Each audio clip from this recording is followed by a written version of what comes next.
Caitlyn Clark is way more important to the WNBA than Tiger Woods was to men's golf, even though he was huge. And to then see this negativity, like why and what should have been done? I looked seriously at the leadership of the WNBA.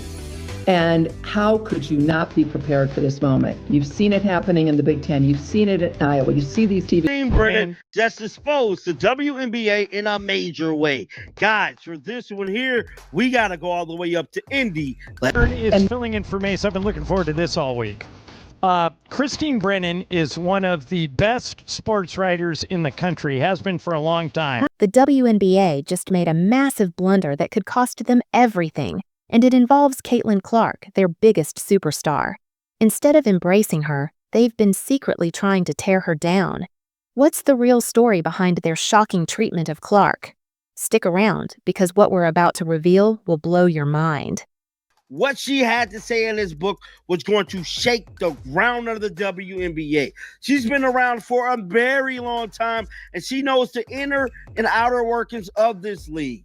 Christine Brennan let it be known in multiple interviews that the WNBA was not ready for a superstar like Caitlyn. Christine Brennan is no stranger to the world of women's basketball. She's been covering the sport for decades, long before Caitlyn Clark was even a household name. As a veteran reporter for USA Today, Brennan's expertise and insider access give her a unique perspective on the inner workings of the WNBA, and in her recently released book, she drops a bombshell that no one saw coming. She exposes the staggering incompetence and jealousy within the league that has been preventing Caitlyn Clark from getting the recognition she truly deserves. Brennan, who has witnessed the rise of stars like Tiger Woods and Michael Jordan, makes a crucial point. While other sports leagues jumped at the chance to nurture their superstars, the WNBA's response to Caitlyn Clark has been downright baffling. The thing I don't get, Christine, is that in the case of Tiger and in the case of Jordan, the other players and the league around them, in Tiger's case, the PGA Tour, realized that a rising tide raises all boats, and were Instead of seeing her as an asset that could elevate the entire league, the WNBA treated her like a problem to manage. Brennan's investigative reporting dives deep into how the league's leadership failed to see the wave of success that was coming, despite clear signs from Clark's college career. And the real kicker? Some league officials even admitted that Caitlyn Clark's entrance to the league was the biggest event since Maya Moore's time, yet they failed to capitalize on it. Incredibly supportive of Tiger and Jordan. With Caitlyn, it seems like, for whatever reason, she's polarizing. Like she's been hit with more flagrant fouls than any player ever this year. They tried to come at you when you were writing a story and said, don't ask questions about why people don't like Caitlyn Clark. But I'm going to ask you, Christine, why is she polarizing in your opinion? Why do people not embrace the phenomenon that is? How could they possibly overlook the potential of a player who was already a media sensation before stepping onto a professional court? When Caitlyn Clark declared for the 2024 WNBA draft, the league had the chance to witness a game changer, someone who could bring the WNBA into the mainstream in ways they'd never imagined. Instead of embracing her arrival, they seemed completely unaware of the tidal wave of attention she was about to bring with her. The WNBA's response? Utter silence. No big marketing campaigns, no celebration of her historic potential, just apathy and, as it turns out, a lot of jealousy. Is Caitlyn Clark. It's one of the big points in the book. I deal with all of this and my research and reporting, because I was perplexed as well. I mean, this is the greatest moment ever for the WNBA. Yep. We wish it happened sooner. Of course we wish it happened sooner. There were amazing players who, as you know, both you guys know, were toiling in obscurity, the male-dominated mainstream sports media. What's even more unbelievable is that, while the WNBA was sitting on their hands, the rest of the sports world was buzzing about Caitlyn Clark. The media was already covering her as the next big thing, with fans lining up hours before games just to catch a glimpse of her. Yet, inside the WNBA, officials acted like they were completely blindsided. The league, instead of capitalizing on her popularity, treated her like she was just another player, failing to recognize the massive opportunity staring them right in the face. And it wasn't just about missed marketing opportunities. There was a palpable sense of resentment that Clark, a white woman from Iowa, was stealing the spotlight in a league that's predominantly black. Like everybody else. And I think, guys, that actually helped me understand as a journalist the fascination, because I've covered a lot over my career and been very fortunate to be at Wimbledon's and Super Bowls and Tiger Woods and you name it. I've covered it. And I'm so lucky to have done that. And I found myself fascinated, who is this? And I'm getting text messages from guys who would never have watched a second of women's. The jealousy factor was real. While the rest of the sports world watched in awe, some within the WNBA seemed more concerned about their own egos than supporting the league's future. Instead of embracing her and letting her success lift the entire league, they allowed a toxic environment of resentment to fester. A star was born, and they didn't know how to handle it. While the WNBA was scrambling to figure out what to do with Caitlyn Clark, the media had already recognized her potential long before she stepped onto the professional stage. Basketball. Good guys. They want their daughters to play sports. I mean, good people, but just And they're texting, "Are you there? I'm watching. Are you seeing this performance?" And that told me something that I actually was very helpful to be at home watching it versus being on press row talking to a bunch of other journalists, that okay, there's something going on in the country here. And it's everyone's fascinated, and people are standing in line for hours in the cold around the Big Ten, this barnstorming tour. And it's all about a basketball player who happens to be a woman. Content creators, journalists, and fans were all talking about Clark's rise at Iowa, where she had been breaking records and captivating audiences across the nation. It wasn't just basketball fans tuning in. Clark was drawing attention from casual sports viewers, celebrities, and even people who'd never paid attention to women's basketball before. Her performances were consistently drawing millions of views, and the excitement around her was undeniable. Her college career was nothing short of legendary. She had already captured the attention of the masses, from breaking scoring records to making history with her unforgettable performances in March Madness. And when she declared for the WNBA draft, it was clear that her fan base wasn't just going to disappear. This wasn't a one-off hype. Unauthorized, which is not ominous at all. You want it to be unauthorized because I can tell the truth, unvarnished. Caitlyn's quoted throughout the book. She was great answering any question I asked her, but dealing with these important issues. So you've got a 74% black league. We understand this. I mean, I'm white. Ramona, I think you guys are white. Yeah. We have no idea what it's like to be black in America. And I say that. Let's be brutally honest here. Here comes a white woman from Iowa, and she's going to be the biggest superstar. Now, absolutely, the spotlight's shining on her. Finally, it's shining on all these other players who deserved it for years but never got it. And that's a wonderful turn of events. But instead of focusing on the positives, sadly, the WNBA players, so many of them, not all. Caitlyn Clark had built a following that transcended basketball, something that very few players in the history of the WNBA could claim. Yet, while the media was celebrating her and giving her the spotlight she deserved, the league seemed oblivious. The moment Clark entered the WNBA, it was like the entire sports world was watching, and they all knew what was coming. But the league's leadership? They seemed to think she was just another player, just another draft pick. This lack of foresight became painfully evident when Clark's first preseason game drew crowds that the WNBA had never seen before. Fans were lined up outside the arena hours before tip-off, eager to watch her play. The excitement was palpable, and security staff had never seen anything like it. Antagonist. And I've argued that the NBA could use a little bit more of hero and villain to popularize the sport again.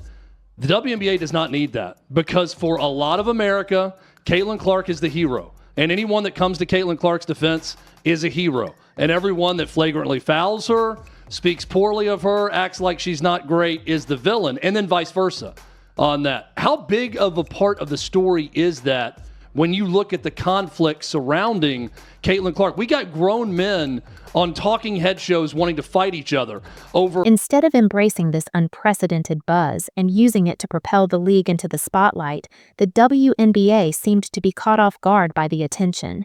The media saw the Clark phenomenon for what it was, a golden opportunity to grow the league and elevate women's basketball. But for the WNBA, It felt more like a problem they didn't know how to handle. The rest of the world saw a star, but the league failed to recognize it. The cultural divide within the WNBA is one of the most striking elements of this entire situation. While Caitlyn Clark's rise was capturing the attention of millions, including international audiences, many in the league were more focused on protecting their own turf than celebrating the influx of interest she brought. For sure in the book. And, I think what we've seen is surprising to me. Having covered women's sports as well as men's, for the length of my career, you would have thought that the arrival of this superstar in the WNBA would have been. This disconnect wasn't just about marketing. It was rooted in a deeper cultural issue within the WNBA. The league's leadership and some players appeared threatened by the success Clark was bringing to the table. The general sentiment seemed to be that her immediate popularity somehow undermined their own contributions to women's basketball. Rather than seeing her as a star who could elevate the entire league, there was an undercurrent of resentment and jealousy. It's as though they couldn't handle a new player, particularly a white woman from Iowa, stealing the spotlight in a league that's overwhelmingly black. This became clear when veteran players and even coaches started to subtly, and not so subtly, undermine her success. Instead of welcoming this new wave of attention, the response was dismissive. And here comes Caitlyn Clark, and let's say it, and I say it in the book, I'd go into this in depth. A white woman from Iowa in a 74% black league. That's an issue. The book is the first real journalistic look at this entire season and at Caitlyn Clark and what she's done and all these issues that are out there. No holds barred. I shy away from nothing. And I look at the way players like Diana Taurasi, Brianna Stewart, Cheryl Swoops with her flurry of falsehoods. Some players took cheap shots on the court. Officials made questionable calls, and the media took every opportunity to criticize the attention Clark was receiving. It wasn't just jealousy on the surface, it was an active resistance to change. The WNBA had been operating in a certain way for so long, and some within the league couldn't fathom how a new face could revolutionize the sport in the way Clark was doing. This hostility wasn't just confined to the court. Behind the scenes, the same negative attitudes were at play. Players and coaches who felt like Clark's rise was overshadowing their own years of hard work and dedication began to speak out. What's mind-boggling is that, rather than embracing the opportunity to elevate the league, they saw it as a threat to their own standing. The result? Cheryl Reeve, the Olympic coach, Gina Auriemma, really tried to minimize her and were very critical of her. That stunned me. You should be saying, this is great. You don't have to cheer for her. You guard her. You play tough. She's not a victim. She loves to throw it at people. She's feisty and tough out there. And that makes her, I think, even more appealing to so many people. But for this group of people to want to say such negative things and be so wrong about her, okay, fine. It's a free country. You can do what you want. But what she's doing by going into the... Perhaps the most infuriating aspect of the WNBA's failure to capitalize on Caitlyn Clark's star power is the league's complete disaster of a marketing strategy. Here was a player who was generating more buzz than the league had seen in years, someone who was bringing a level of mainstream attention that most professional sports leagues would kill for. But what did the WNBA do with this golden opportunity? Absolutely nothing. They dropped the ball at every possible turn. The marketing efforts were underwhelming, to say the least. While Clark was shattering records and drawing fans from all over the country, the league seemed to be content with their outdated, lackluster promotional campaigns. The merchandising strategy was equally as disastrous. In an era where athletes like LeBron James and Tom Brady dominate sponsorship deals, the WNBA could barely manage a proper promotion for Clark's rookie season. The shoes, jerseys, and other merchandise were poorly distributed and lacked the punch necessary to match the excitement surrounding her. The league had all the tools they needed to build something monumental around Caitlyn Clark, yet they failed to make any significant moves. Clark is way more important to the WNBA than Tiger Woods was to men's golf, even though he was huge to men's golf. And to then see this negativity, the next question would be, or your viewers and listeners are probably saying, okay, so like why? And what should have been done? And I looked seriously at the leadership of the WNBA. And how could you not be prepared for this moment? You've seen it happening in the Big Ten. You've seen it in Iowa. You see these TV ratings. 4 million more, as I said, watching the women than the men. I think it's worth repeating a few times because it is such a stunning statistic, guys. There was no coordinated effort to promote her as the face of the league, or to use her popularity to negotiate better TV deals, sponsorships, or even public relations. They could have used her unprecedented fan base to secure international deals, create new partnerships, and boost visibility. Instead, they let the opportunity slip right through their fingers. What's even more baffling is how the league had ample data to see what they were dealing with. The numbers were clear. Clark's college games were drawing record viewership, her social media following was massive, and her presence on the court was undeniable. But the WNBA leadership, perhaps too stuck in their old ways, didn't seem to understand the magnitude of what was happening. They chose to ignore the evidence in front of them, opting to stick with a strategy that was clearly outdated and ineffective. The marketing failure wasn't just incompetence, it was willful ignorance. The league knew they had a generational talent in Caitlyn Clark, but instead of embracing the potential to build an entire new era of women's basketball, they resisted the change. The result? Missed opportunities that could have reshaped the league and taken it to new heights. Instead, the WNBA chose to squander them, leaving Caitlyn Clark to fight for the recognition she more than deserved. The hypocrisy within the WNBA's leadership is one of the most damning aspects of this entire situation. While Caitlyn Clark was single-handedly bringing more attention to the league than anyone could have predicted, the very people who should have been supporting her were doing the exact opposite. League officials, coaches, and some veteran players didn't just fail to embrace the opportunity Clark represented. They actively worked to minimize her impact and even undermine her success. Throughout her rookie season, instead of celebrating the attention and excitement she was generating, many in the league saw Clark's rise as a threat to their own established positions. Veteran players, some of whom had been in the league for years, started making negative remarks about her on the court and in the media. Instead of praising Clark's talent and recognizing the broader good her success could bring to the league, these players seemed more focused on protecting their own status. It was as if they believed that her spotlight somehow dimmed theirs, when in reality, the exact opposite was true. Clark's success could have raised the profile of the entire league. What makes this situation even more infuriating is how the same people who were critical of her success are now trying to take credit for the growing visibility of women's basketball. As soon as Clark became the face of the league, some of these very individuals, who once dismissed her as a flash in the pan, have been all over social media and in the press, acting as if they had been pushing for this growth all along. The hypocrisy is staggering. These are the same people who had been openly resentful of Clark's immediate fame, yet now they're trying to act like they were part of the movement all along. The lack of genuine leadership from the WNBA's top brass is also a crucial factor in this mess. Instead of stepping in to foster unity and excitement, they allowed this toxic environment to fester. They could have supported Clark's rise, made her the face of the league, and used her popularity to open doors for everyone involved. Instead, they chose to do nothing, allowing jealousy and personal egos to dictate their actions. And let's not forget the media's role in all of this. Rather than fully backing Clark's stardom, several journalists wrote pieces questioning whether she deserved the attention or whether it was somehow detrimental to the league. Some even went so far as to claim that Clark was getting special treatment for simply being the most exciting player the WNBA had seen in years. It's as if the league itself, along with some of its media partners, were more interested in tearing her down than celebrating what she could do for the sport.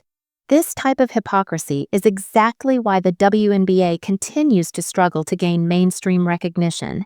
The very people in charge of promoting the league were too busy caught up in their own resentments to see the big picture. Instead of embracing Caitlyn Clark's talent and allowing her to lead the league into a new era, they tried to push her down, making her journey that much harder. The financial fallout from the WNBA's failure to capitalize on Caitlyn Clark's star power is almost as shocking as their lack of action. The league had a once-in-a-lifetime opportunity to not only secure a new superstar, but also to transform their financial landscape. But instead of rolling out the red carpet for Clark, they squandered the chance to boost their revenue streams, expand their audience, and increase their global presence. Let's break it down. The moment Clark stepped onto the court, the WNBA experienced a surge in interest like never before. Fans were flocking to her games, TV ratings soared, and merchandise was flying off the shelves. This wasn't just a minor uptick in viewership. This was a fundamental shift in the way people were engaging with women's basketball. Yet, the league didn't seem prepared to capitalize on this surge. The merchandising, TV deals, and sponsorships were all underwhelming considering the massive attention Clark was drawing. For example, in 2023, the Indiana Fever, one of the league's teams, was averaging about 4,000 fans per game.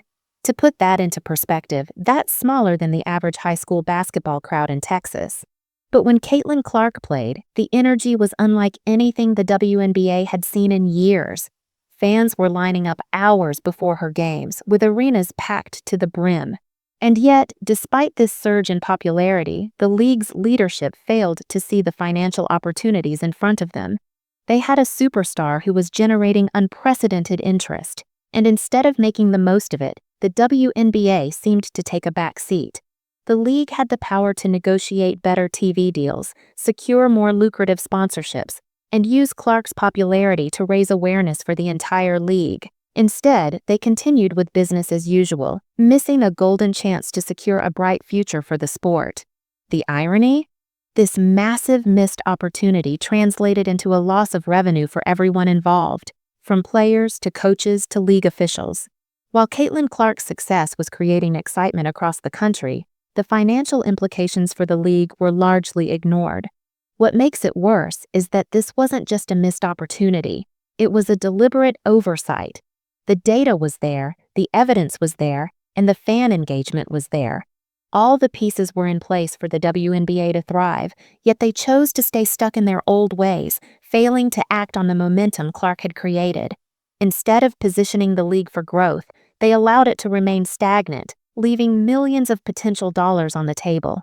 It's a staggering example of how organizational dysfunction can cost a league not just opportunities, but cold, hard cash. The generational divide within the WNBA has played a significant role in the league's failure to properly handle Caitlyn Clark's rise. It's not just about her being a superstar, it's about the resistance to change that exists within the league. Older players, coaches, and officials who had been around for years seemed unable or unwilling to adapt to the new reality that Clark brought with her. While younger players and fans embraced the excitement surrounding Clark, many of the league's veterans saw her rise as a threat to their own place in the sport. This resistance to change is common in many established institutions, but it's particularly damaging in the world of professional sports, where innovation and fresh talent are often the keys to success. In the case of the WNBA, the older generation within the league seemed to be more concerned with maintaining the status quo than with embracing the opportunities Clark's popularity brought. They didn't see Clark as a catalyst for positive change. They saw her as a disruption to their carefully cultivated world. The divide was evident both on and off the court. Many of the league's veteran players were quick to criticize Clark, questioning her talent and downplaying her success.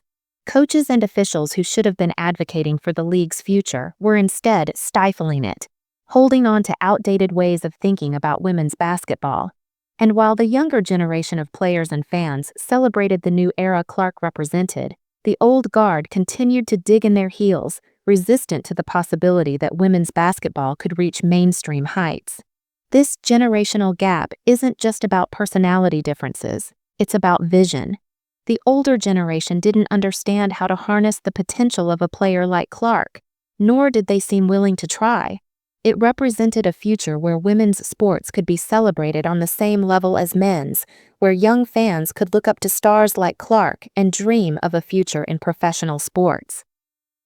As the league continues to grapple with this divide, the question becomes, will they ever be able to bridge the gap between old-school thinking and the new wave of talent and opportunity? Will the WNBA's leadership and veteran players learn to embrace the change that Caitlyn Clark represents? Or will they continue to hold on to their outdated mindset, leaving the league stuck in a rut while the rest of the sports world moves forward. The WNBA's failure to recognize and capitalize on Caitlyn Clark's unprecedented rise to stardom is a glaring example of how deeply ingrained issues within an organization can hold back progress. From jealousy and incompetence to a complete failure in marketing and leadership, the league missed an incredible opportunity to not only elevate Clark, but to reshape the future of women's basketball. They were presented with a generational talent, and instead of embracing it, they allowed internal politics, outdated thinking, and a toxic culture of resentment to stifle what could have been the biggest thing to happen to women's sports in decades. What makes this story even more frustrating is how predictable it was. The signs were there: Clark's rise in college basketball, her massive fan base, and the undeniable attention she was drawing from the mainstream media and the public. Yet the WNBA's leadership failed to act, leaving Clark to fight for her place and proving that the league was not ready for the kind of success that was right in front of them. Now, with Clark continuing to dominate the court and break records, the question remains: will the WNBA ever learn from its mistakes, or will it continue to miss out on opportunities to grow and evolve? Will the league finally recognize the value of its players, embrace change, and take the sport to new heights? Or will they remain stuck in their ways, watching from the sidelines as the world moves on without them? If you found this breakdown eye-opening, hit that like button, subscribe, and let us know in the comments what other WNBA controversies you think we should cover next.